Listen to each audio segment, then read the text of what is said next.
hired one. Imagine you hired experts to manage a construction project and they recommended of building a new road.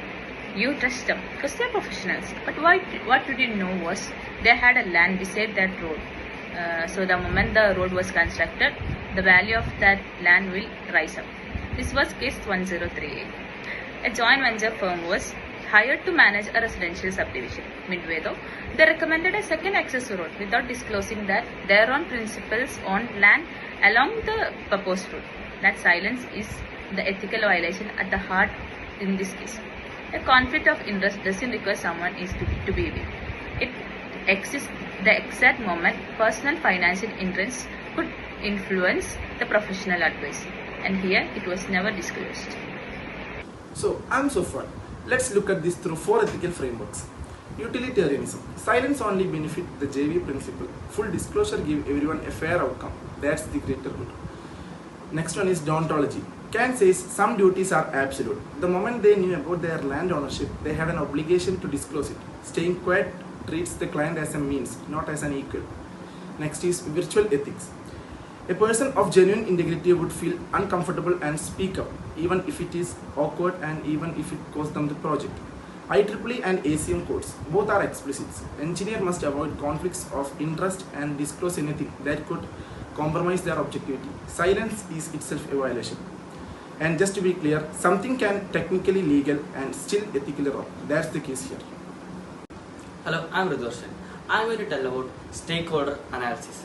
This situation affects more than just two parties. The client and the licensed engineer is making a major decision based on advice that may be biased.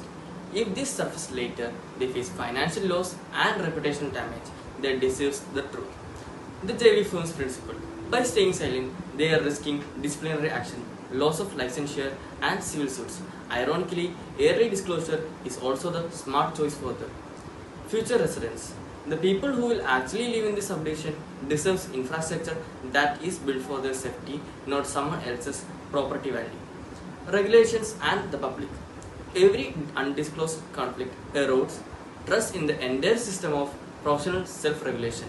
It doesn't just hurt this project, but it also hurts the profession. I am Amik and I'll tell you the alternatives and recommendations. 3 options were on the table. Option 1 is to do nothing, which is ethically and morally wrong, and it's comfortable. But if discovered later, the consequences are far worse. Ethically, it fails every framework, so it's not recommended. So option 2 is immediate disclosure, uncomfortable, yes, but it's the only option consistent with professional standards. The client gets the full picture and the client can decide for themselves. Option 3 is disclose and recuse yourself. The firm comes clean and formally steps back from the road decisions while continuing the broader project. Disclose immediately, so this can later we can bring in an independent engineer to review the road decision, formally recuse the road related choices and put conflict of interest checks in place for every project going forward. Strip away all the frameworks and case 1038 is simple. A group of professionals had information their client needed. They didn't just share it. The standard isn't whether you mean to deceive someone. It's whether your client got what they needed to make a fair, informed decision. Here, they did. Engineering ethics isn't a box to tick in a course. It applies most critically in the middle of real projects under real pressure. Engineers make decisions that affects people, home, safety and communities. That responsibility comes with a genuine obligation to be honest when even it's inconvenient.